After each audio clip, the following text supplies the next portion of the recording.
It's Conor, and this video is how to be lucky. 4 things that you can do to bring more luck into your life.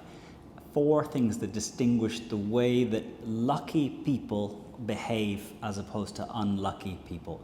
And some of these ideas come from a professor in the United Kingdom called Richard Wiseman, who for the beginning of his career, he was a magician, and the last part of his career, he's a professor of luck, investigating and studying the phenomenon of luck in human life.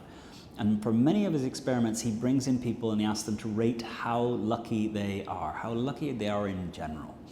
And people rate themselves 1 to 5. 1, nothing lucky ever happens to me. If I buy a lottery ticket, I lose it. If I go into a restaurant, I never see anyone I know. Lucky 5 is I go into a restaurant, I meet 2 people I know. I buy a lottery ticket and it wins something. So he gets people to self-rate how lucky they are, and then he looks at how they behave. And there's a couple of things that come from this. I think one of the things, lucky people differ from unlucky people in 4 particular ways. Connected, they try anyway, reciprocity, and they look up. Connected. So as opportunities move into your life, if you know many people and you know who they are and what they're looking for, you're able to put opportunities out into the people around you. And if they know you and know what you're looking for, know what you're interested in, know what passions you have, your connected people are able to bring opportunities to you. So lucky people just tend to be more connected. And it's not just networking. Having 10,000 connections on LinkedIn isn't as important as having a group of people that truly know who you are and what type of things you're looking for and what type of opportunities to bring to you. So they almost serve like a radar, bringing things to your attention.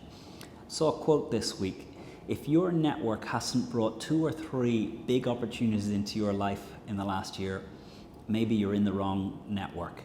And it really pushed me to think about, who am I trying to help? Who am I giving opportunities to? Am I someone that makes a difference to those people who are connected to me and are helping me in my network? Try anyway. So very often a difference between unlucky and lucky people is even when a lucky person doubts that they're going to be able to achieve something, they give it a try. There's a concert is sold out, they give it a try. They go and see if there's any spare tickets an hour before the concert. They go to the football ground and see if there's a spare ticket. So one of the things that distinguishes unlucky and lucky people is that lucky people try even when they doubt very much whether it's likely to succeed. But very often when you just commit to taking action, it's amazing what you discover, what resourcefulness you can discover within you as you move along the way. And I think a great distinction between unluck and lucky people is this trusting that if I get started, as I move along the path, I'm going to discover resources that I couldn't have known that I had or were available to me as I journey along the path. So lucky people, even if you doubt whether something will be effective, try anyway. The third is the law of reciprocity. And the law of reciprocity is something that allows us as human beings to be a 7.7 billion connected society. Reciprocity is that built into the hardwiring of our brain. When we receive a gift from another human being and we know it to be a gift, we feel obliged to return that act to the person. And Robert Cialdini, in his book Influence, looks at this phenomenon of reciprocity and how effective, lucky people are really good at just knowing how reciprocity works. And reciprocity, if you use it well, means that you, to the people around you, can just give and give and give. Because when you are giving freely, giving things that they know to be gifts from you, giving generously, the hardwiring within the brain of us as human beings is such that we feel an obligation to return that act, that kind act. So for me, one of the great things of having a network is the more I give, the more I help, and the more I let people know how much I want to be able to give to them, and I seek to understand what it is that they're looking for and what makes a difference to them. The more I give, the more a build-up of a full community of people that want to find the moment to give back to me will come. One of the places that reciprocity fails is in work. And very often it fails because we are not good at labeling well when we give something as a gift. So imagine you are an expert in something. I call you next week and I say, hey, friend, I know you're an expert in something. I need numbers on that. Could you put that into a PowerPoint and send it to me? I've got a presentation coming up. And you do that work. It takes you a few hours. And when I receive it, I open it, I look at it. It's excellent work. I pick up the phone, I call you, and I say, thank you. That really will make a difference to the presentation I've got coming up. And what people at work often say in this moment destroys reciprocity. They say something like, no worries, I'd have done it for anyone. Don't worry, it's part of my job. And when you say this, you destroy the way reciprocity can work for you, because I don't register that this has been something for you. I register it as something that has been part of your job, but it's not. You decided to do it for me. You decided to go above what is the requirement of your job for me. And when you don't label this well, you end up giving and giving and giving and nothing is coming back. When you learn to label your generous acts that are not done for anyone, they're chosen for specific people because you want to do it. If you label it well, then you're allowing this law of reciprocity to work for you. And you're not going to end up in that situation where you feel that you are giving, giving, giving, and when you ask, nothing comes back. Labeling your generous acts of service that go beyond what your job calls for in a good way allows for you to be much more open with giving to your network at work. And when you do work for someone else and they say thank you, it's best not to go with you owe me.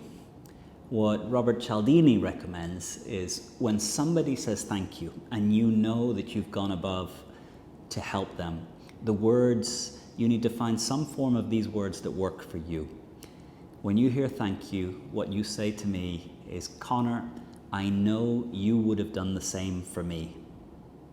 So it recognizes that an act was done, an act that went slightly beyond what was in my job, and I have been generous.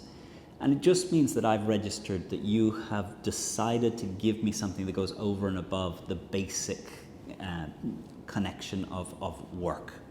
So labeling well when you make acts of generosity to people around you really allows you to just be more open in giving, and then when you need it, that help is going to come back. And finally, look up. A difference between unlucky and lucky people is unlucky people tend to be so focused on what they're doing that they fail to see the things around them. When they arrive at a restaurant, they're so focused on getting to their table, they don't just take a moment just to look around and see the faces in the restaurant, maybe recognize someone, see something that's going on. When they're working on something, they're so focused on the objective that they don't stop and just look at the faces, the people, the things that are around, the books that are on the wall, what's happening around. So one thing to learn is whatever you're really focused on, interrupt yourself every half hour, every hour, and just stop and look around. How are you? What's going on? What are the people around you doing? How are the different people? Who needs a word of assistance? Who needs a word of gratitude? So these four, connected to many people, try even when you doubt whether it's going to be effective. Reciprocity, labeling well when you give gifts that are chosen for other people. And four, look up. Don't be so focused that you've almost got blinders on like a horse in a race only seeing the end. Look up and see what's around you. And living a life of luck, living a life connected to many people, living a life where you see the context around you as you're carrying through life is not just good for the results that it can bring you. I think it's a more rewarding approach to living life, being open to more things than just that thing straight ahead of you. Conor here in ESA Barcelona. Hope these 4 tips for bringing more luck into your life serve you, so that this coming couple of months brings a little bit more luck and opportunity on the things that matter to you. Thanks for your subscribes, likes, comments, questions by email, shares.